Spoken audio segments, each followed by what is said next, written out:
Hello and welcome to another edition of Video Games to the Max. We are live right now on the Facebook page, Twitter, everything else. Um, and of course, here with me, as always, Mr. Marc Warson. Howdy. I am your host, Sean Garman. I'm sorry if I'm going to sound a little bit nasally or whatever.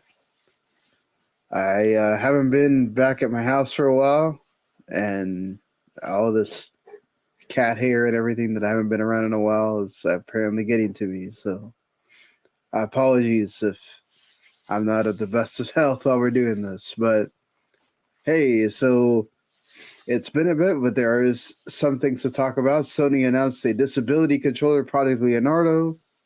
They've also sold a bunch of PS5s. There's a possibility of a Last of Us Part 3, a Final Fantasy IX Remake, a Persona 3 Remake. We've been playing some games and a lot more right after this.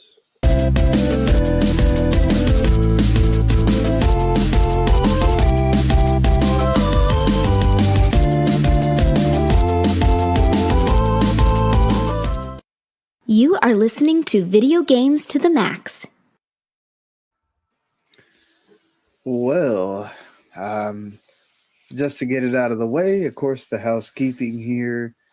If this is your first time or your 100th time listening or watching, really appreciate you as always. You can watch us live on W2 Network on Twitter, on Facebook, on Twitch, and of course on YouTube as well. Not this time because we have another one of our shows going on at the same time, which is crazy, but I'll get to that in a little bit here. And of course, you can watch us on demand on the WTM Network YouTube, as always, as well. And if you prefer to just listen with your ears, which I do a lot while I'm at work, I use Podcast Addict. You guys might use something else, but we're pretty much on anything that's out there, whether it's iTunes or Spotify, Amazon, Google, whatever. We are on there. And of course, if you subscribe to the whole WTN Network and not just Video Games to the Max, you can get everything else we do. We've added a new podcast, The Movies That Don't Suck, along with all of our other movie stuff with the Radisher Broadcasting. They have another new show that comes out every once in a while called Rescue Rebellion. I think they just did like a show on board games. They do metal music reviews as well. And then we got the anime show, Taught the Keiki, MMA for Marks. And we might get back Chapter Select with Randy and Jens pretty soon as well, according to them. So pretty cool to see that, even though that'll be more movies related, which I guess goes along with all the other stuff we got going on, but maybe they'll come back to games if they have time. Randy's a much busier guy at this point now, so we'll see how this goes. Mark, I mean, how was your holidays? How was your Christmas and New Year's? Yeah, it's pretty boring. Just trying to survive that one cold weekend or so. That's about it. Well, I'm glad that you're still here with us. Now we got to see how it goes out and where a lot of gaming stuff happens in California, Los Angeles, all that stuff. They were trying not to get flooded and all that the last time I checked. So Yeah. we'll see how that goes. Yeah, so it's not been like, obviously people have been doing their, game of the year stuff, or like we're going to do here at the end, our most anticipated games kind of stuff, because it's usually, this is the kind of time of year where gaming, as a lot of other things do, they cool down for the end of the year and then they kind of reset to start again. So we're kind of in that little lull period a little bit. There is a few big games coming out pretty soon. So we'll kind of start hitting this has been customary for the last couple of years. It feels like we're getting the big games in January and February. So we will probably be getting that as well this year too. So don't worry, but there hasn't been this like big deluge of news aside from people doing those things. We are going to do our top 25 games, top 10 games, personal, that kind of stuff. We're just trying to get like who's going to be on for that and everything, and then we'll do our fantasy draft again this year. So also trying to get who can be on that, and also have people that are going to actually like be on it and contribute. Because last time we had a few people that were on the draft and then never touched the thing again. So we're going to try to prevent that from happening this year, at least as much as we can. So really quickly, if you have a PlayStation 5 or 4 for that matter, you can go download the PlayStation Plus games for this month, which are available right now as we speak. You can go get an amazing game that if you haven't played yet, you really should, because there's going to be a sequel coming out supposedly this year, Star Wars Jedi Fallen Order. You can go get that on PS5 or PS4. If you have time to play an MMO and you like Fallout, you can get Fallout 76. Or a game that Marc didn't really like that much, Axiom Verge 2, for also PS5 or PS4. So, Yeah, 2 of those games are bad, and then there's Star Wars. to be fair, they've tried to come back with Fallout 76. So, but yeah, I remember you just like being really disappointed by the fact that Axiom Verge 2 did not live up to your expectations. Yep, it's terrible. So, yeah. But definitely go and download Jedi Fallen Order. It's like a mixture of Dark Souls and I can't think of like Metroidvania. Like Metroidvania, Dark Souls combat. So that's some fun stuff. It's like Dark Souls combat, but Metroidvania. They like to get around and like, right. to open this door, you need this hacking tool, or to get around, you need this like zip line thing and stuff like that. So. And you do get to fight with the lightsabers, so that's always fun as well. But yeah, like I said, Sony had a CES press conference where we thought it was really going to be to show off the VR2, and it turned out that the VR2 part was kind of not really the big deal. The big deal was the Project Leonardo, which is their first shot at a disability controller. For the longest time, we've seen Xbox have theirs, and people have lauded that thing. And, people wondered, like, hey, PlayStation, do they just not see disability as an important thing? I mean, what's going on with that? People want to play their games, that have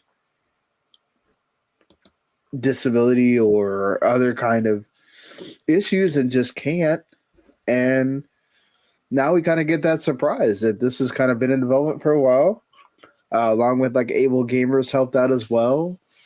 And this is it. If you kind of look at it, which, I will see if I can pull up something for the video people, but it looks like this. Looks like a big pizza wheel. Yeah, it looks like a big pizza wheel with like a joystick, like a black joystick kind of controller, which is, and they said it doesn't have like a set configuration. Like it doesn't have this like, okay, well, this is what you're supposed to build, and then you can kind of modify it. They kind of just let you out of the box build it the way you want. Yeah, and that's kind of. It's all like detachable and yeah. I mean, obviously we don't have a use for this, but this is also for the people that would need that. I mean, what do you think about it? And yeah, I mean, as long as it's not too expensive, because I think that Xbox One is kind of pricey. Yeah. I mean, I wonder if considering that Sony is not about, or they haven't been necessarily about making things cheap. Yeah. I don't have like a ton of faith that they are going to try to keep this in the, I guess, what you would deem affordable range. Right. I would think that they were probably going to say, okay, whatever Microsoft's charging, we can charge that too. Yeah. Maybe try to see if they can undercut it by $50, but I don't know. Like the I doubt it. technology. The Xbox One's $100, so I assume this would be $100 too, at least. Yeah, the technology in this thing and all the different ports and all that stuff that you can put in it just looks like a lot.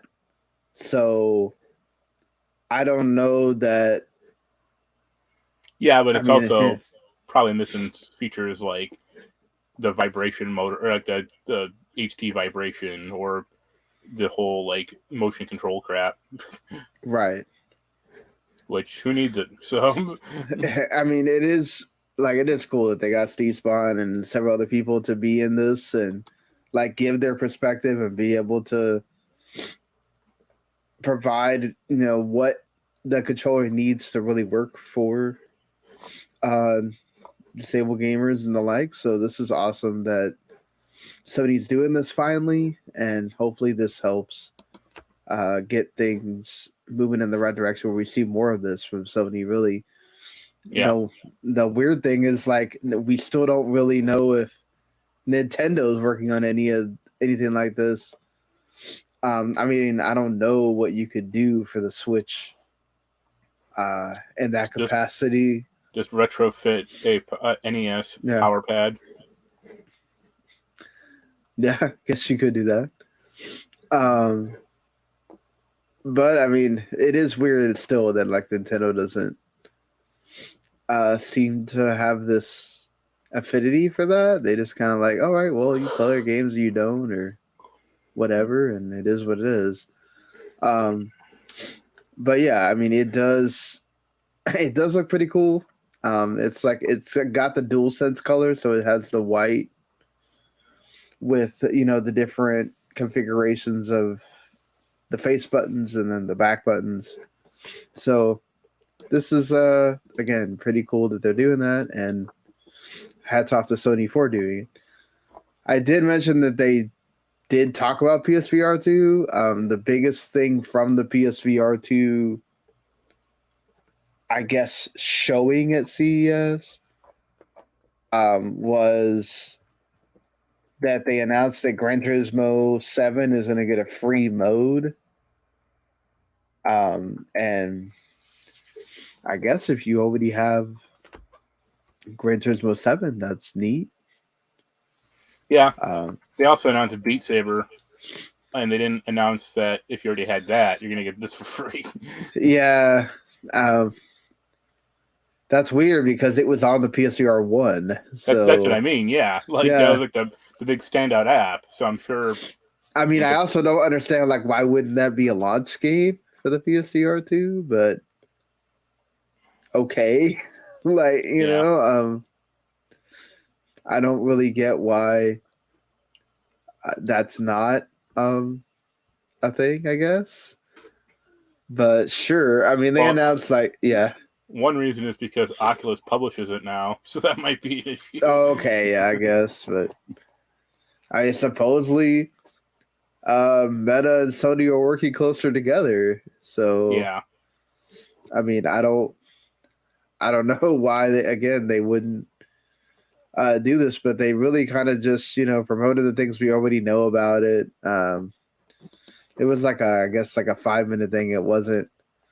I thought they would spend more time on it, like I guess showing more games and things like that. The stuff that's going to sell people on the PSVR 2. Do you think that Gran Turismo 7 thing is going to be like the whole game in VR, or just some like siloed off VR mode that? Supposedly, it is the whole game. Yeah, it's not going to be great, I think. Or yeah, I don't know that. I mean, it's. I mean, it might be fine for people that like Gran Turismo a lot and wanted to have that experience. Yeah. Stick to it. Yeah, I mean, that's the thing is like, this is definitely for people that already like Gran Turismo and maybe were thinking about getting a PSVR 2. I saw a few folks that were like, this is what I wanted for the PSVR 2. And now I'm going to get it because of this, but I don't think this is going to be one of those like killer app things that moves it. Right. So, but hey, at least credit to them for doing that and adding it in, at least. Hey, they don't have a Wipeout game, so might as well use Gran Turismo instead. Yeah, I mean, but Wipeout could cause people to have a lot more like nausea issues, wouldn't you think? I mean, not really. And the whole point of Wipeout to be doing stuff fast. Yeah, but it's still controllable. Like, I imagine the fisheye lens you're going to use for Gran Turismo is going to be more disorienting, but that's me. Yeah. Yeah, I mean, we'll see once it comes out, which this thing is like, doesn't it come out like in February? End of February? So, I mean, that's the thing is like, I feel like we aren't getting, I mean, I think they said there's like at least like 18 games that are coming for launch. So, you know, that's a decent size lineup for. Usually, you'll have people have a good attach rate if you buy this thing, but I mean, this is a much more expensive proposition than. Yeah, I imagine like you're gonna go into any store that sells like electronics, and they're gonna be like boxes of this thing laying around. Yeah, I mean. I don't think you're gonna have necessarily that problem. At first, you always get people that are gonna like sell out the first part. Like, there's finally the Project Leonardo there for the people that are watching on video. But yeah, I mean, it's after that. I think after the initial batch is like, will they get support to get people to actually keep buying this and maybe buy it if it goes on a sale or stuff like that. I mean, what got it for me was if they make another Astrobot, maybe that's what gets me to maybe try it again. But right now I don't have the room. Again, I'm into the problem where I don't necessarily have the room for the that. Money. So yeah, especially the money, but also like I wouldn't really be able to play it the way it would be intended. So, yeah. But hey, at least one thing that Jim Ryan announced out of this thing is there's 30 million PS5s have been sold, and now, according to him, from this point forward, it's going to be much easier to get a PS5. So, I mean, both of us already have one, so it doesn't really, you know. He's good in this first part. He's lying about the second part. Well, I mean, I have seen a lot more people be able to pick it up now. Pick it up, yes, pick it up, but still not be able to like go into a store and find them. Yeah, and obviously it depends on where you live. Yeah. Like the moment I can walk into a Best Buy and they got like 3 on the shelf, I'm like, okay, it's now slightly easier to pick up, but that still has not happened. It seems like what it is that it's like, okay, well, there's a lot more online. Yeah, I've seen it like at Best Buy, like ready to be picked up or stuff like that. Or they're just selling it from just Sony's website themselves. But as far as like GameStop or Best Buy, like no. Yeah, exactly. Like, oh, you can get it on Target's website or maybe Walmart's website or something like that, or Sony themselves. But like you said, going into the store, finding it, not necessarily the easiest thing right now. Yeah. And one last thing, I guess, Sony necessarily related is that Neil Druckmann, of course, they're a few weeks away from the start of The Last of Us. Yeah, I think it's a TV show. Yeah. Which that's what, according to Randy, that's what they're going to be doing. The first the chapter select return is going to be the reviewing The Last of Us TV show. Don't know if they're going to do that weekly or they're just going to wait for it to all come out. But either way, I mean, they've been promoting that, and he doesn't necessarily like tell you, oh, for sure there is going to be a Last of Us Part 3, but he does say that there's more story to tell with The Last of Us, so kind of leaving that door open, I guess. Well, yeah, I'm not going to close it. Yeah. But I feel like definitely there is going to be a Last of Us Part 3.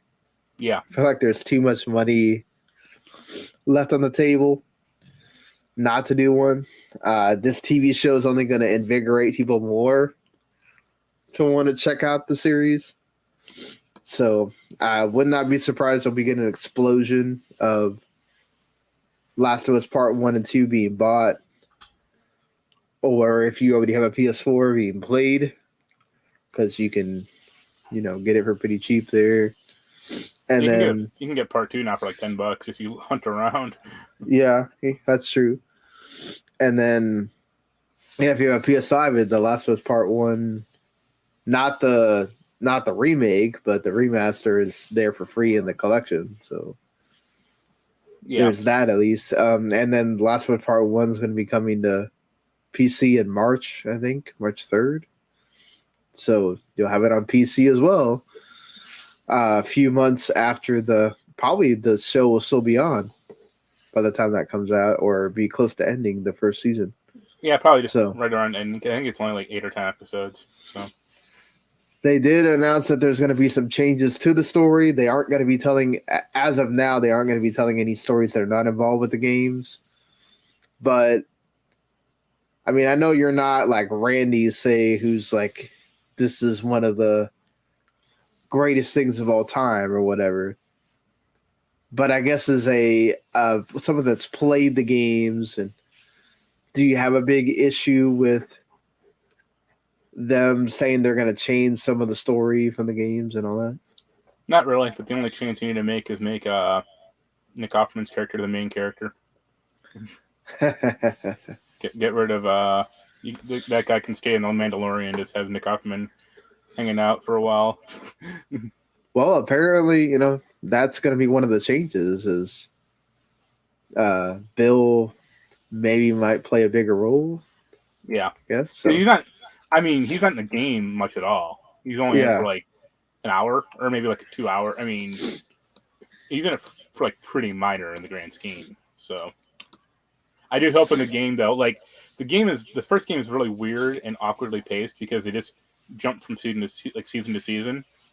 Right. Like there's like huge gaps there that it's like we could tell something here, but instead you just show up at the zoo and it's now the fall and it's like what the fuck just happened? Yeah, right. So sure, if they want to tell more stories, that's fine. Like they obviously can't stray too much from it, but I mean, they're also not going to cast Nick Offerman to barely have him in the show either. So, you'd kind of be surprised. Like sometimes they're just going to do that nowadays. Like they cast like a big actor in like a small role to get people interested. Yeah. But I hope not. And then, of course, they showed off the some art for the Last of Us multiplayer game that we still don't know when that's coming out. But yeah. Hey, at least it showed more of it, right? I mean, I don't necessarily, I'm not jonesing to play that or anything, but I know a lot of people that are. Yeah, so I'm not. Well, yeah, not you, but I'm talking about, I guess, on the internet in globally, general. Yeah, but yeah. Like, I mean, you already had that in the first game on PS3, so it's like, man, right. I mean, a lot of people have been clamoring for that. They're saying, "Hey, where's the multiplayer? It was there in the original game, all that." Like, so because it wasn't worthwhile. Like that should be their response. Yeah, but everything has to have a multiplayer component now. Like, you got to have something that can maybe last a while. Especially Sony with we're kind of try to also focus on these things that are not just one and done games. So we'll see how well that goes, I guess, for them. Something that I can't believe is still in the minds of one Square-Enix is that they're still insistent on the blockchain and NFT games, they published a New Year's letter to promote how aggressively they invested in blockchain games, that recent volatility in the market actually ultimately benefit them. And yeah, it's crazy to see how we saw quite a few people just like say, I don't know that we're going to go in that direction, to some games just outright saying we're not doing these anymore. And then Square is just like, oh yeah, it's still awesome, by the way. We're still doing this. Like, why? Well, I guess. The dark reason I suspect is when their profits fall again this year, they can blame that instead of like Final Fantasy 16 not doing well or Forspoken likely being a bomb. Okay, I could definitely say with Forspoken, but I'm sorry, man. Like, the fact I don't think Final Fantasy 16 is going to bomb, but yeah, I don't think it's going to do as well as they want it to do, because they want it to do crazy, and like that franchise is not the healthiest when it comes to new games. I mean, you're not wrong, but like, well, I'll put it to you this way: do you think Final Fantasy 16 is going to do better or worse than Final Fantasy VII Remake Part 2? No, I mean, okay, but that's a different can of worms there. Like, Rebirth has the Final Fantasy VII connection. You're talking about like it's a game that everybody knows.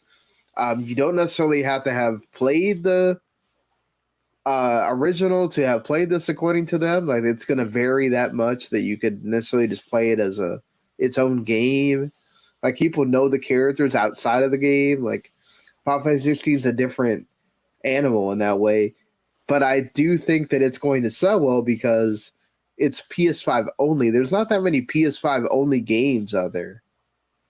So, and the fact that they're like, I know it's going to turn off the more traditionalists, but the fact that it's more of like solo focused, and the combat is more, I guess, oriented to like the big boss fights and stuff like that. Like, you know, obviously, we saw this with Elden Ring and all that kind of stuff of how people are. That seems to be a direction that people are okay to go in. You saw it with Final Fantasy 15. Look how well that went. No, with Final Fantasy 15, the problem was it never married itself to one. It tried to be multiple things at once. Right. And also, like, the story was a problem. But I had fun in that game, but I think it's more like looked at now after they made all the fixes and everything that it's kind of okay, and not necessarily when it first came out. I don't think you're going to have a problem with this game. I loved it back then, so. I mean, I did too, but there was a lot of people that just they couldn't stand it, and then they came with a World Edition or whatever, played it again, and they seemed to like it more. Those people are called weak-minded. Yeah, but I don't know. Story might not wind up being like anything, you know, amazing, but I think people are gonna end up liking the combat more and stuff like that. So, I mean, but it just smacks that this whole NFT thing is just like cover for them. Like when they have losses, they're like, "Oh, it's because no one bought our stupid cloud NFT."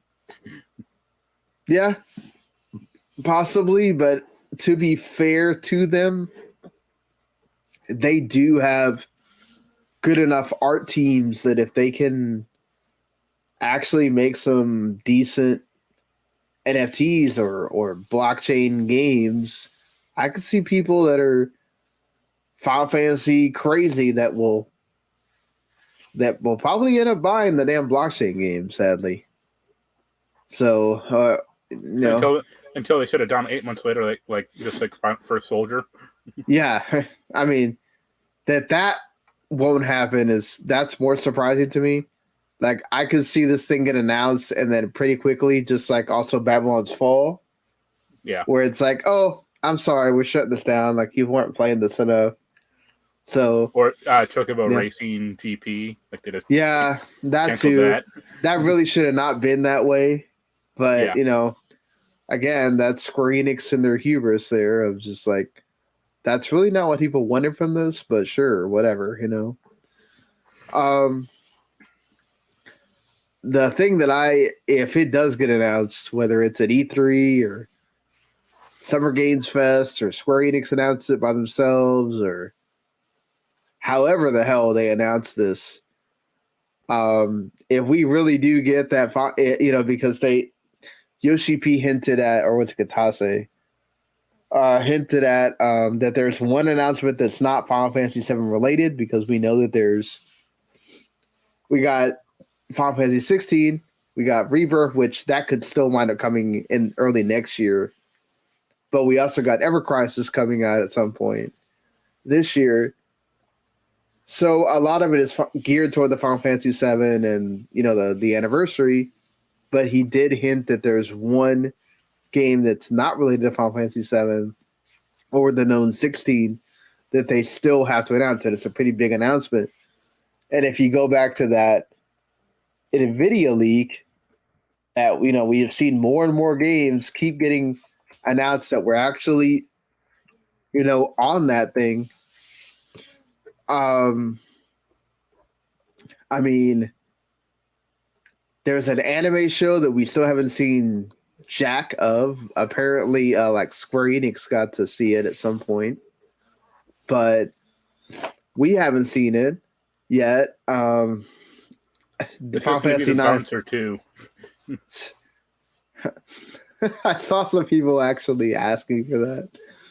That would be hilarious. But I mean, Final Fantasy IX is my favorite Final Fantasy, so I would absolutely love it if we get this announcement. Who knows when it'll come out? Or it'll be the Air Guys anime wrestling show. I'd watch that. God. Yeah. Yes. So if we're doing some kind of reaction video, I'm going to go nuts if that actually ever gets announced. But honestly, it's pretty cool that could possibly be it. I've been waiting for something like that. So it's weird that like they're just totally skipping 8 in this thing. But I guess that's for another day when they don't have anything else to remake. Yeah, they'll probably still. That'll be the "we have no more ideas" button, or break glass when you have no more ideas. I could see them remaking 10 before they remake 8. Actually, yeah, but we'll see if that happens. Let's get to 9 first. Just to get other remake stuff out of the way. System Shock Remake is supposedly going to come out soon. I feel like we keep saying that, and then it gets delayed. It's supposedly going to come out March 2023 now. This thing got crowdfunded, in like 2016? Yep. Gosh, that seems so long ago. Speaking of crowdfunding anniversaries, guess what just passed the I think it's the 10th or the 12th year anniversary. Star Citizen. Yep. Is that thing still in beta? Yeah, you still can't you can technically buy your way in, but it's not on like a storefront or there's no game. It's just that is absolutely insane. Yeah. That's just ridiculous. They're so just stealing from people at this point. Right. And people just keep giving it money. I guess they're just enjoying it the way it is, but it's just like, damn. I mean, really? They announced the single player thing is called Squadron 42. That was announced in 2014. Oof. Yeah. So, according to a Kickstarter update, the developer insisted that this time it's different, y'all. We're in the last major steps for finally releasing the game. The scope and scale of the project has evolved dramatically, and with Prime Matter joining the project, it's enabled us to focus on quality of life. Oh, remember Prime Matter, folks. That's Play On, right? The Play On people's, I guess, so. take on the private division thing where they have these games they're helping funding or they're just making themselves. So, hey, that's cool. If it gets the game made, that's awesome. I mean, you're a System Shock fan, right? So, I only played the second one. Not really. Okay. Yeah, I don't have a ton of history with that. Like BioShock's cool, but okay. I mean, if it comes out, I'll probably play it or try it. We'll see. It depends on how modern it is, because even like System Shock 2 is pretty archaic when I played like the port of it, like the remaster or whatever. So, well, let's hope that they do modernize in a bit here, at least. Yeah. So, that being said, there's one more remake that's possibly out there. This one's a bit more like people are just reading between the lines, and I think we've talked about this before. Rumors are spreading again that there's a Persona 3 remake happening. Yeah. I said this from the beginning that, like, it was always weird that they were going to bring Persona 3 Portable to the new systems, and instead, why not bring... Yeah. Portable is the one where you could play as a chick. So they probably viewed that as like... But like Persona 3 Portable doesn't have its golden, right? Like it doesn't have the game that it's like, okay, this is the way you need to play this game. And it brings all the best stuff. That's like Fez, I guess. But like Fez is like slightly different because you can't play as a girl and there's like slightly different. Right. That's just like the main game with like the fixed battle system and like the small epilogue. Right. Yeah, there is no...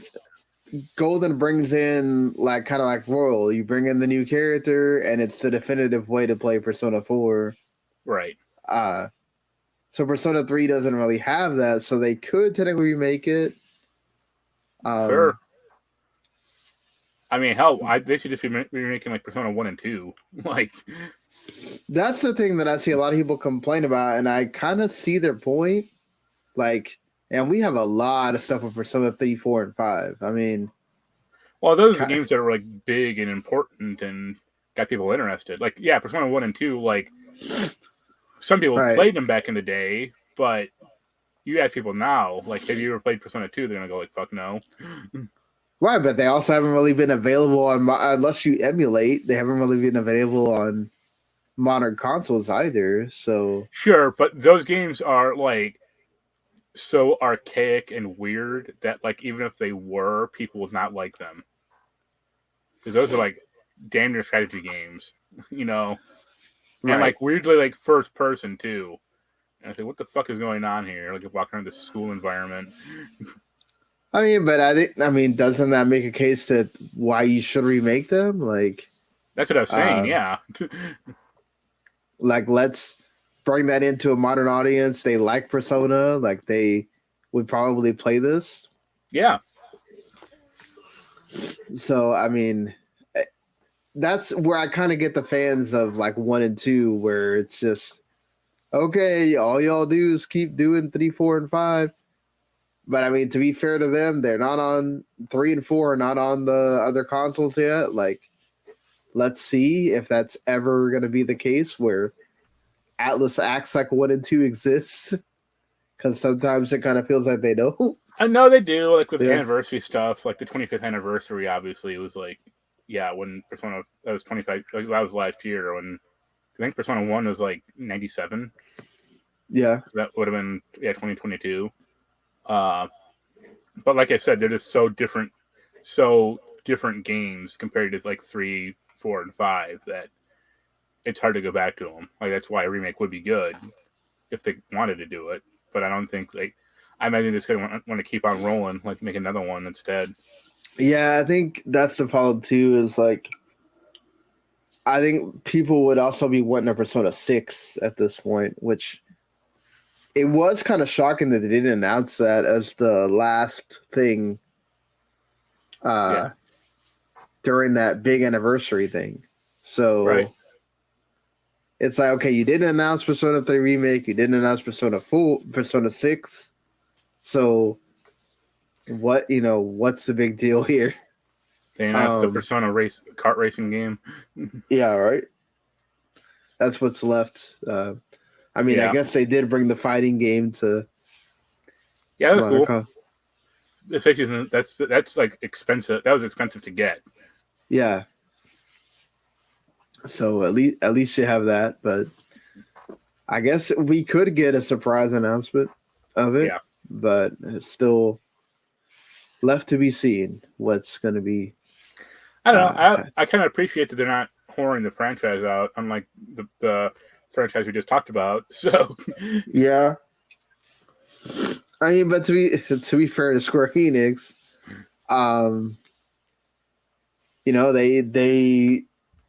they like, I think Final Fantasy VII is at least they're not just. That's the thing. Like, Sony will just want, oh man, I wanted a shot for shot remake of the original. It's like, do you really?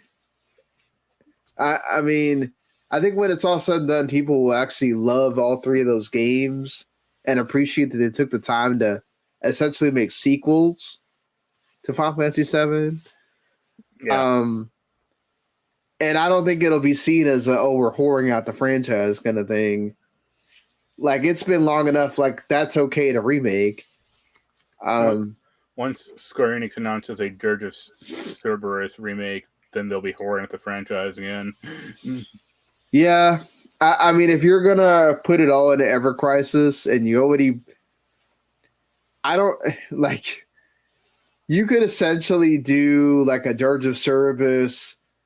Let's remaster the cutscenes and just put that in to something like you do Kingdom Hearts and say, all right, that's it.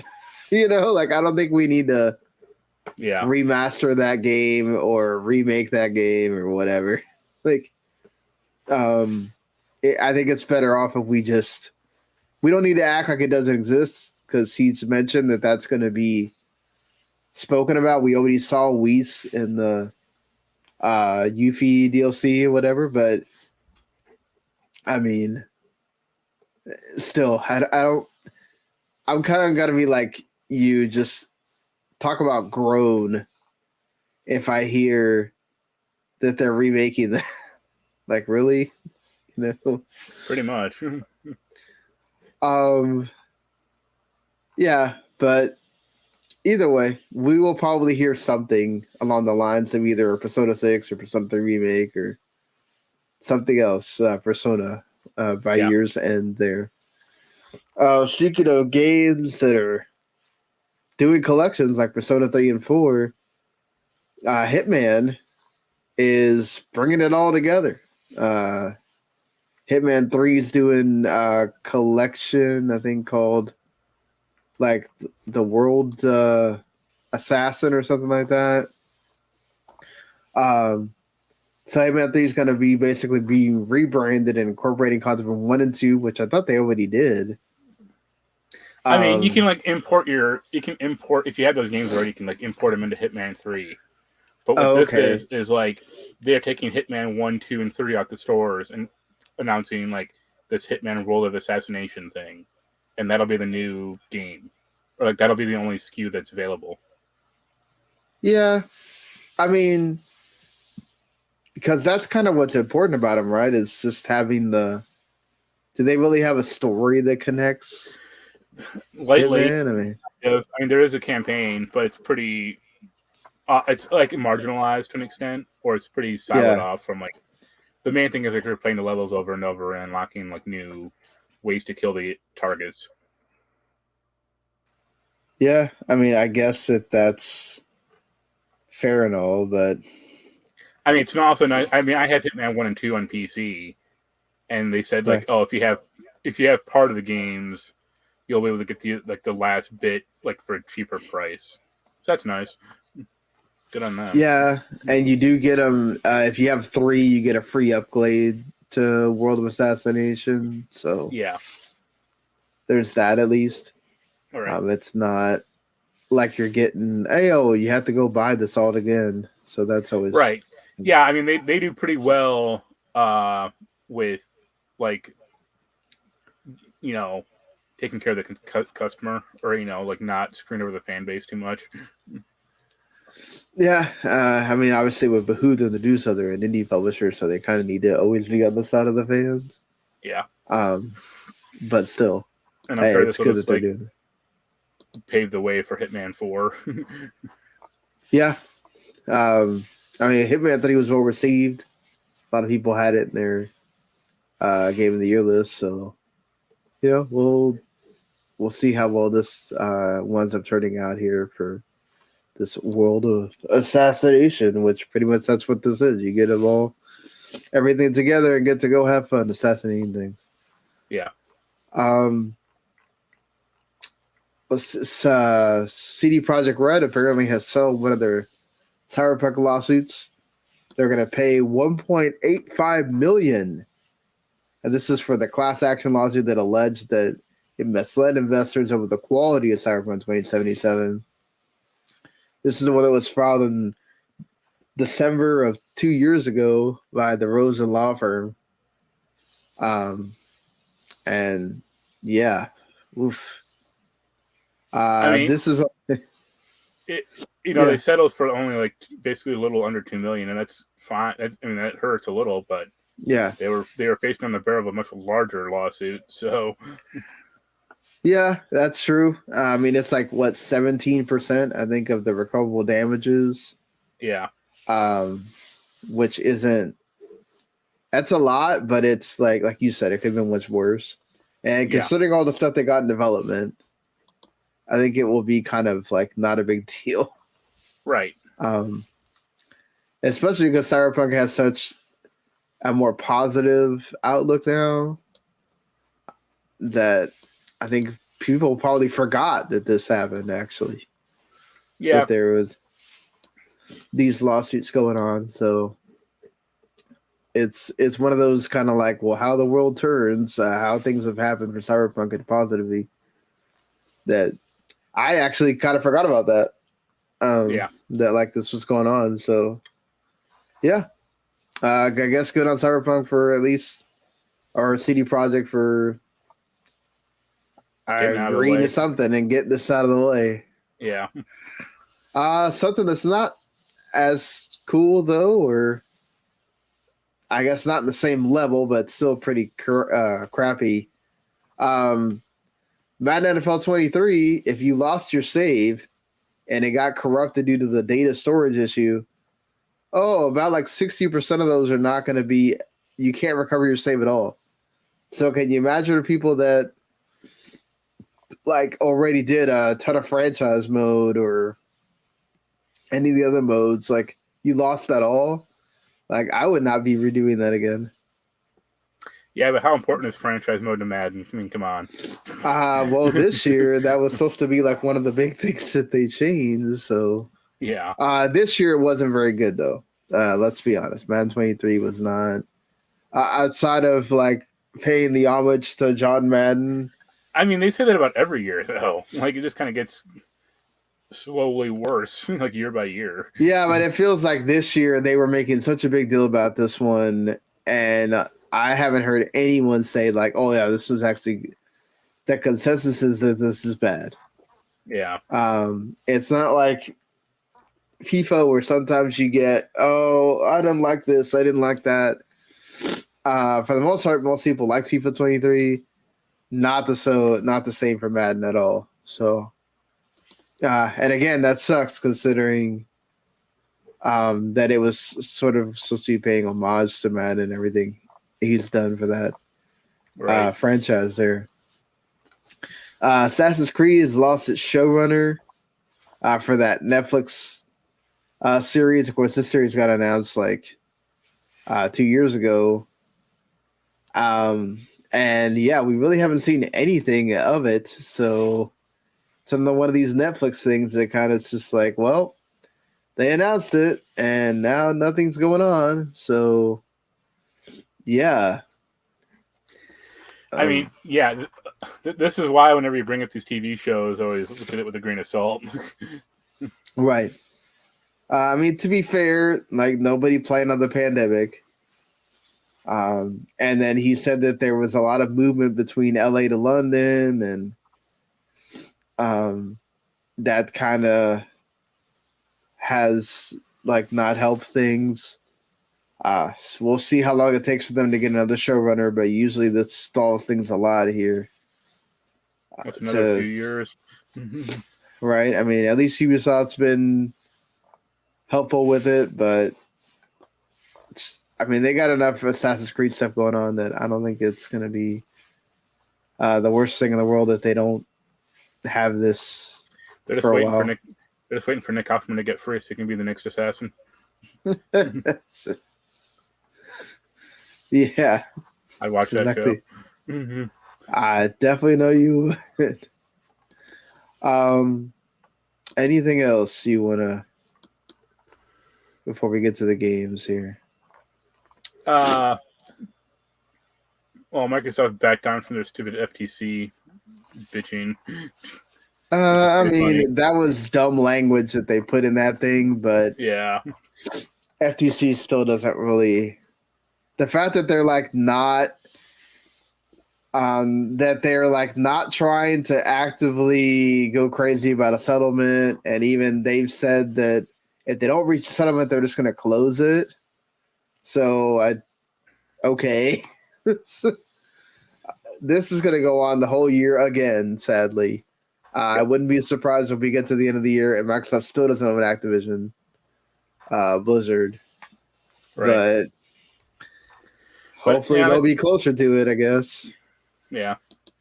But yeah, let's get to the games, I guess. So you platinumed it, I beat it. I got to like 50% of the missions, and I was just like, well, if I feel like going back to this other point, I will. Kind of just wanted to get through the game at some point. You're talking about Crisis Core.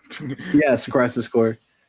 So Crisis Core, the Final Fantasy VII reunion, the remaster. Again, you're playing it on PS5, right? Yeah. And then I played on Switch. And we kind of talked about it a lot on the last episode. So I mean, I don't know if you. What did you think of the story? I mean, because you didn't finish it, or you didn't know what the hell was going on. So yeah, I hadn't played it before. I obviously the ending was really awesome. Yeah. Yeah. I like Genesis. I think he's kind of cool, and the Loveless stuff was, that's him. And again, I like that you kind of understand Sephiroth a bit more. And I like that having that different perspective of the Nibelheim incident that you don't get if you only play Final Fantasy VII. So, right. Yeah, I mean, and it looks really good. The stuff that they did improve. So, yeah, the only bad stuff, as we said last time, was the FMV and certain story sequences is still shaky. Although and it feels like Angel really looks bad. I don't like the other guys don't look as bad, but Angel really does for some reason. But yeah, I mean, even Angel to a certain aspect, he was interesting too. Yeah.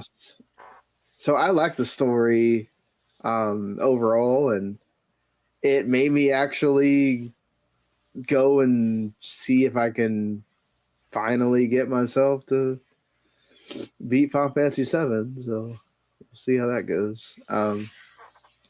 But yeah, I started just watching a bunch of stuff about the story and how it all combines and works. And I mean, you mentioned it, so I'll tell this little story real quick. I had an old friend.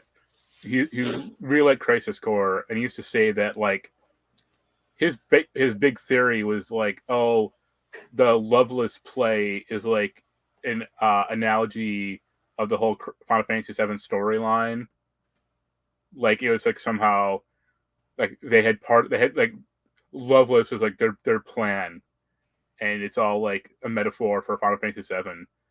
And I'm like, No, they just bolted that shit onto when it was in Crisis Core. Like, come on. I mean, he wouldn't be like totally necessarily wrong. They don't mention Loveless once in Final Fantasy VII. Yeah, they don't. I mean, other than it being in the intro. Yeah, like the banner, or that like marquee sign, and that's it. Like, yeah, you don't really see it mentioned again. I mean, maybe that's what the remake's going to do, because they kind of sort of hit at it a little bit. That maybe he's going to play, other than Zack, obviously Genesis might play a bigger role. Which would be kind of interesting if they like put him in, because you never really get to hear much about him at all if you only play 7. Like Zack's in there a little bit, and then I bet you Sephiroth. But yeah, I mean, it was cool to just experience Zack's story, and he's a much different character than Cloud, so you forgot better. Yeah, I mean, he's just more enthusiastic, I guess you could say. Which, that's fine too. It's more, I guess, anime.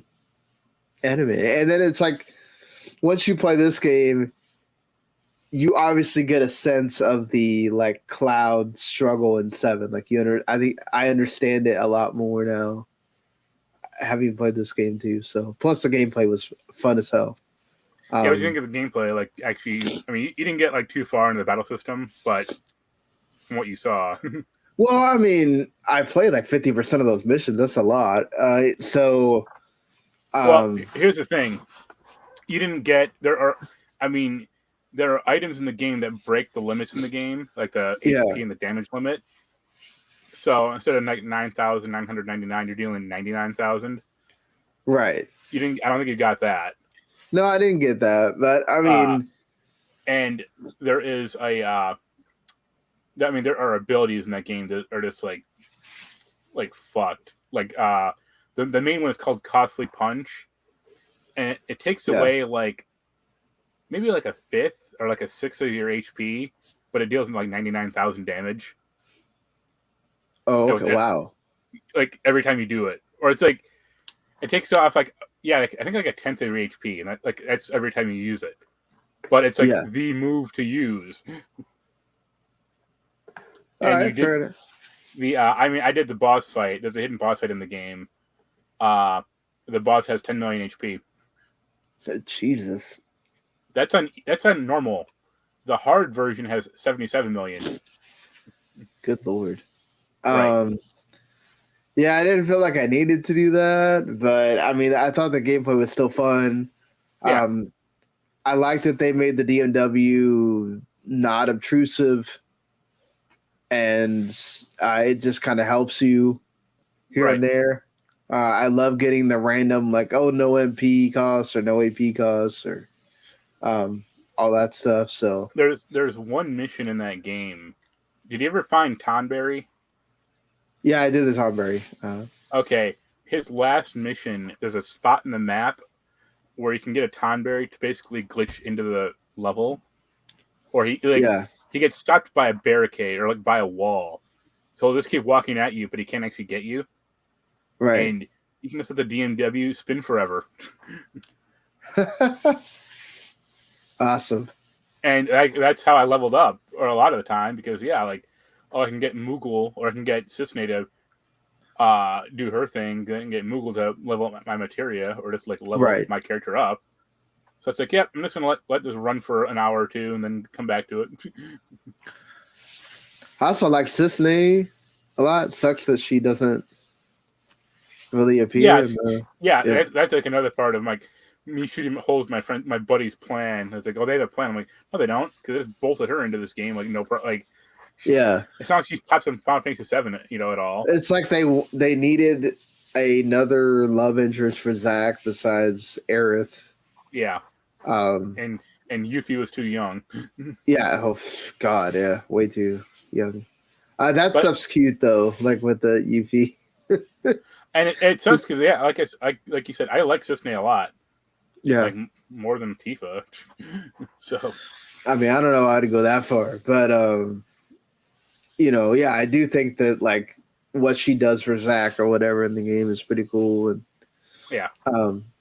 Yeah, I really enjoy the game. It's not super long, which I also enjoyed about that, and I would say that I don't know that it's worth $50. Um, just me personally, but I got it for like 30. So that was I thought that for 30 it's worth it for everything. Right. But yeah, overall positive on that game. I think I wouldn't put it in our end of the year thing because it's still mostly a remaster. Yeah, I mean, they unlike like Persona 5 Royal, like they didn't change anything.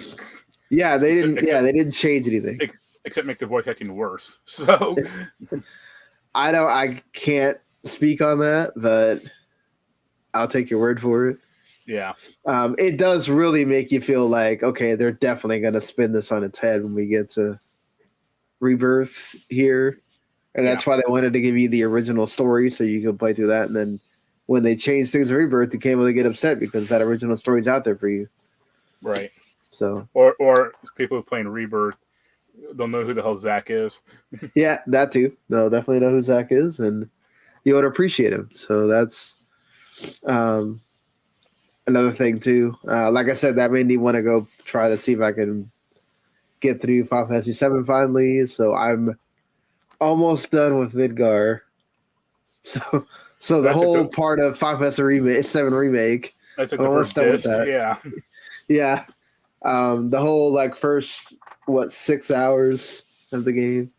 But yeah, it's fun always going through that. I think I've done that Midgar part. I don't know how many times. It's the problem of like once you get out to the open world where there's a lot more stuff is where sometimes I peter off.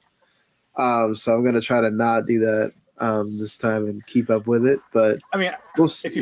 If you follow a guide, it's easy enough. Like maybe not step by step, but I'd say okay, go to Calm, get the airplane, do all this other crap. Like how far have you gotten into that game at all? Like ever? The farthest I've ever gotten is into this like where I got the high wind. Okay. The first one? I assume the first one? Yeah, the first one, yeah. Okay. I mean, that's when that game really opens up, but also that game has the problem of that era of like, if you stop playing for more than a week, like it tells you nothing about where to go next, or like. Yeah, no, definitely. Like I think there's a kind of like a guy in the ship that goes like, oh, we need to go here next, but like, it's not clear about where that is or what to do when you get there or anything like. So yeah, having objectives like in games nowadays is a lot more helpful.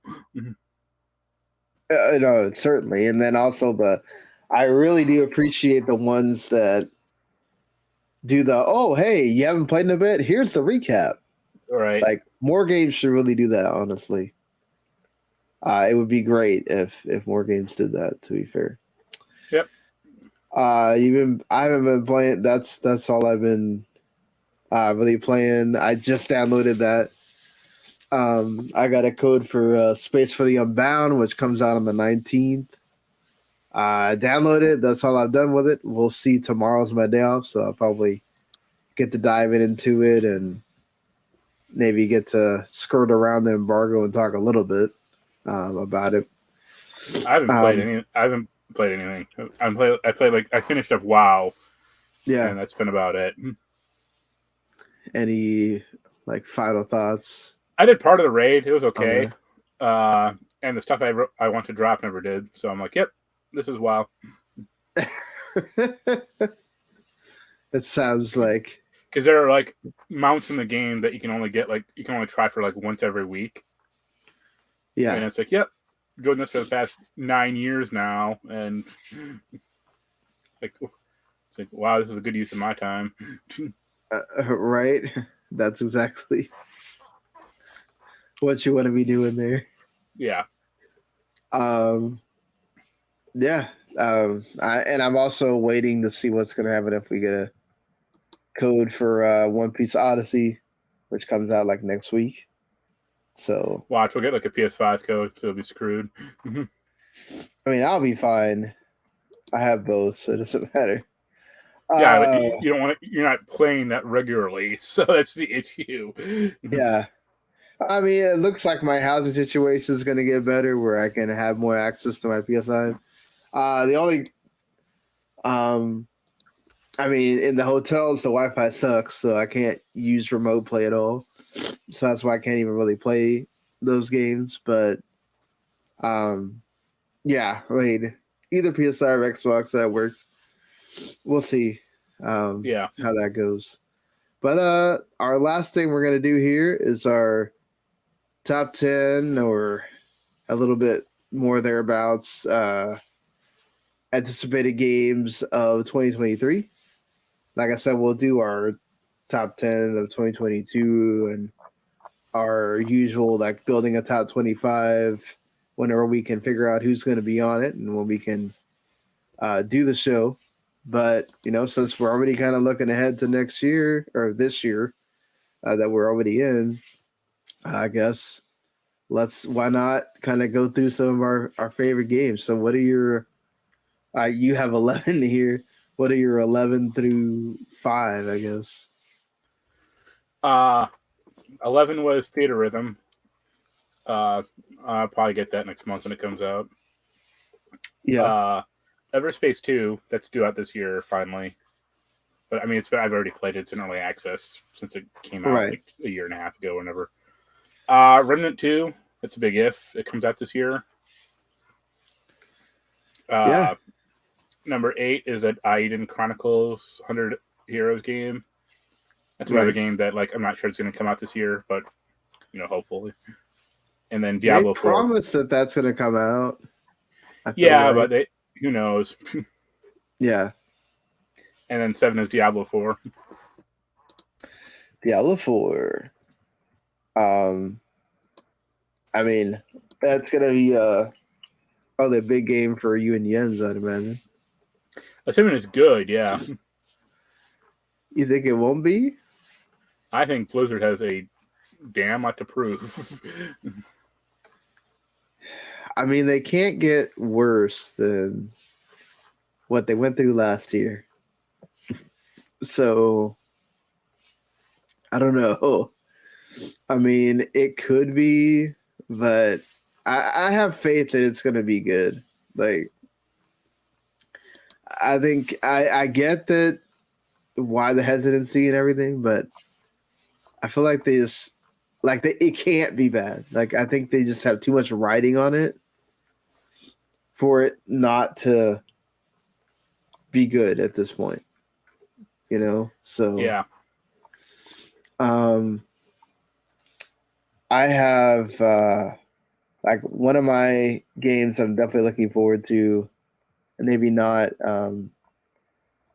that's at the bottom, like Replaced.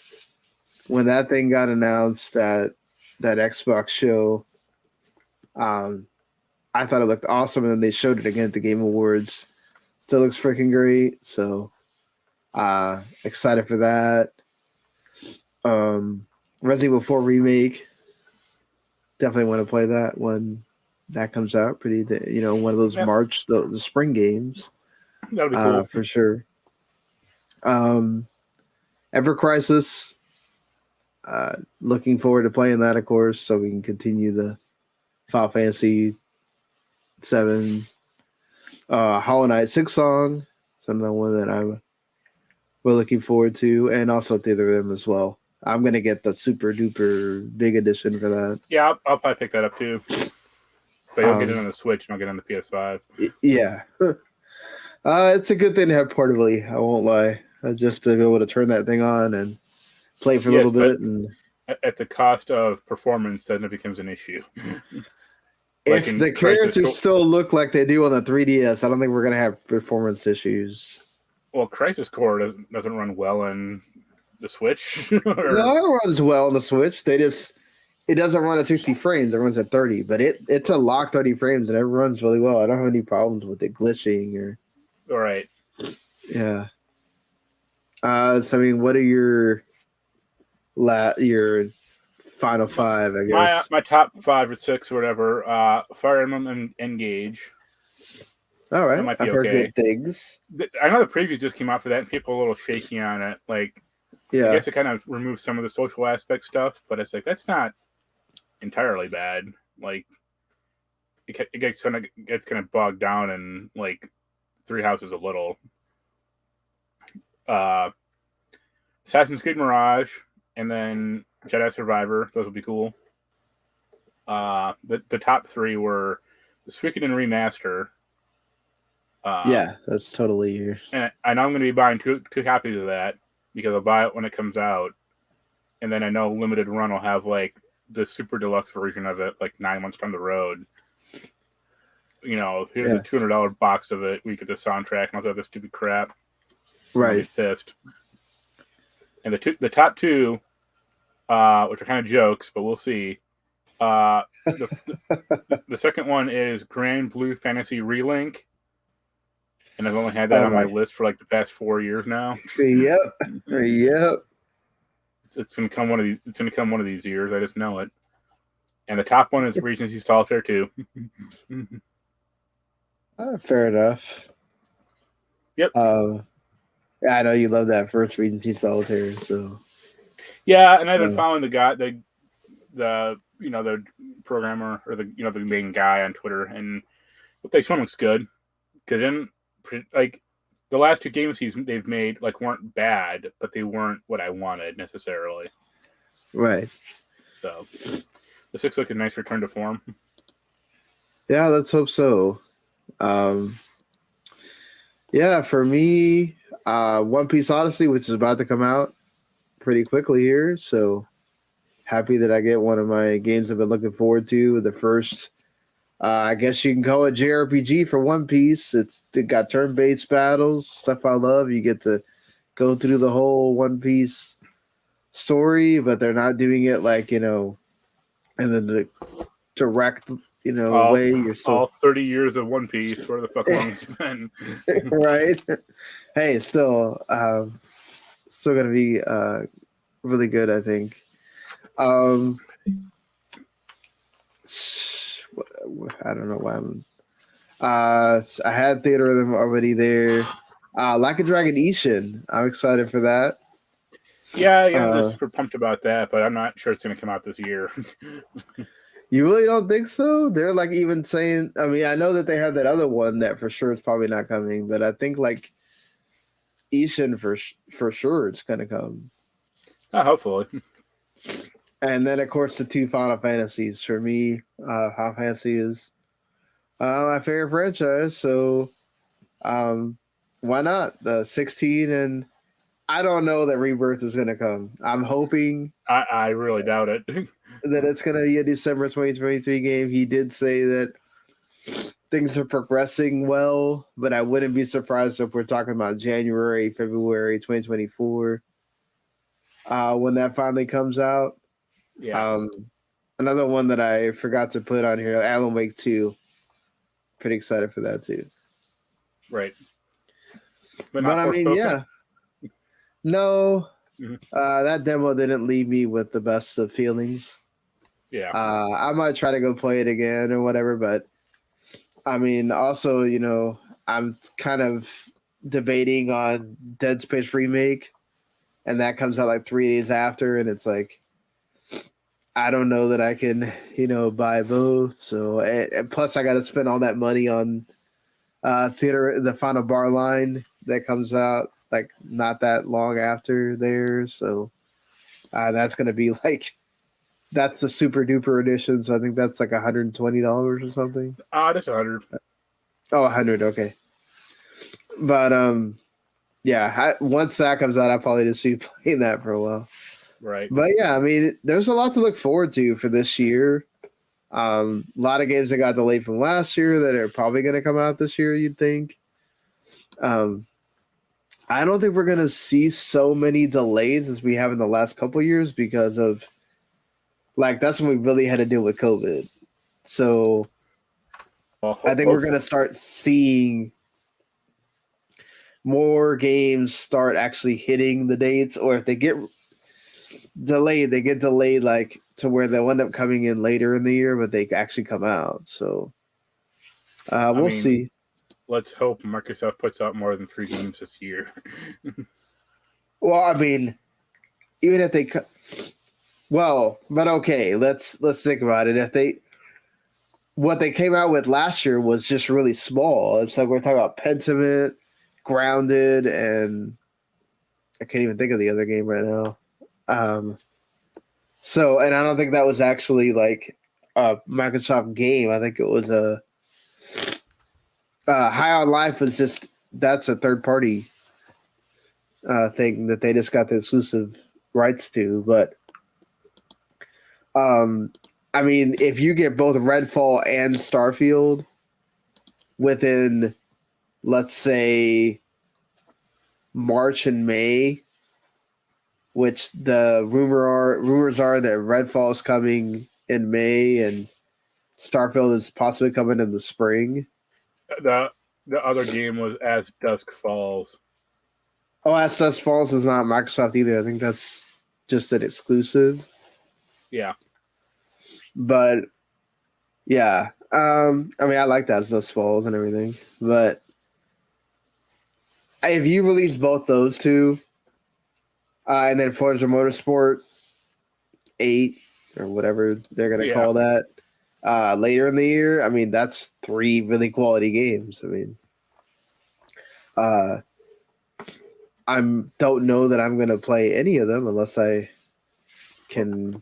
They're on Game Pass, so you'll play them. Yeah, I mean, I'm not a racing person, so I know I won't play Forza. But see, maybe Starfield. Of those games, I wouldn't play Redfall. Yeah, I might try out Redfall.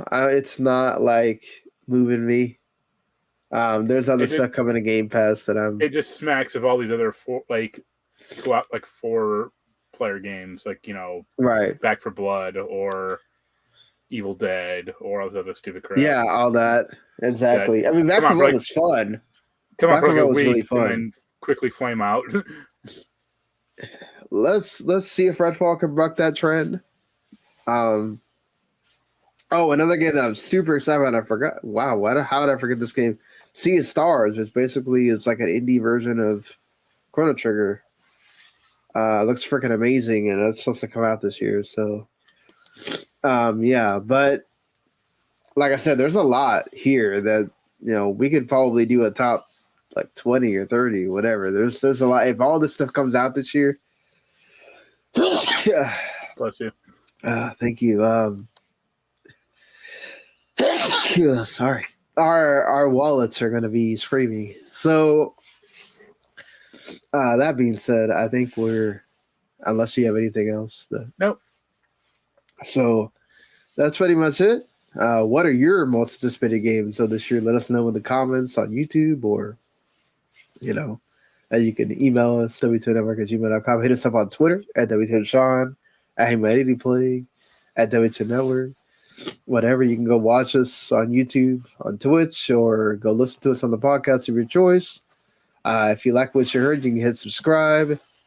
And always, obviously, go leave us a review if you can. That'd be great. It helps us out. And yeah, we will see you hopefully not too long from now to do our top 25 and our top 10s, and obviously to do more episodes because the year's starting. Lots to talk about here, lots to go on. So, see you later, everybody. Later.